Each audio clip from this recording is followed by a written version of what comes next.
So continue. So next topic is halach.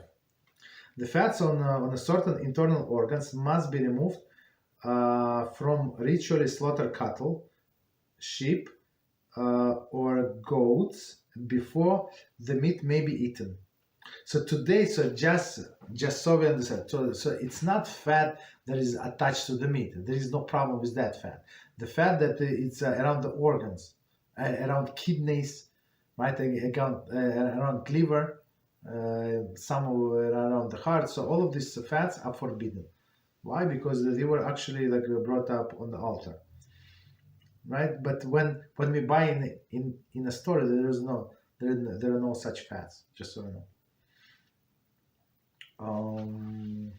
So continue. The prohibition applies to common domestic animals only, right? Beima, right? What do they call beima?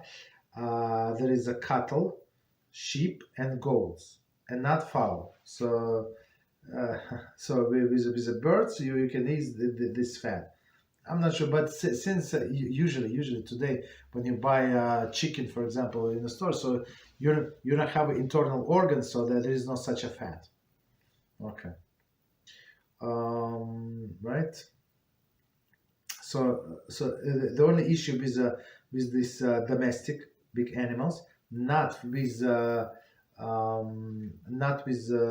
fowl or wild forest animals, chaya. So if you want to eat this fat, right, halach, right, that is for fat of deer, which is wild animal and kosher, so there is no problem whatsoever. Okay.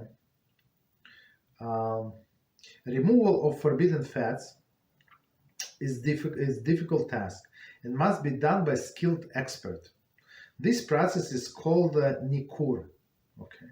And is usually done in a slaughterhouse. At times, butchers themselves do nikur.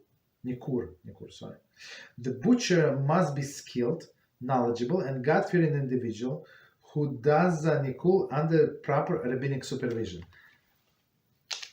Okay. So basically, they remove all of these forbidden fats before we see this meat, right? And I'm not sure, like maybe if for a person who buys organs or something like that, or diaphragm, right? So also contains this fat, also forbidden. Okay. Continue. So I mean that's it on this topic. It's not much to say. So as I said, usually we don't ever see it. Okay.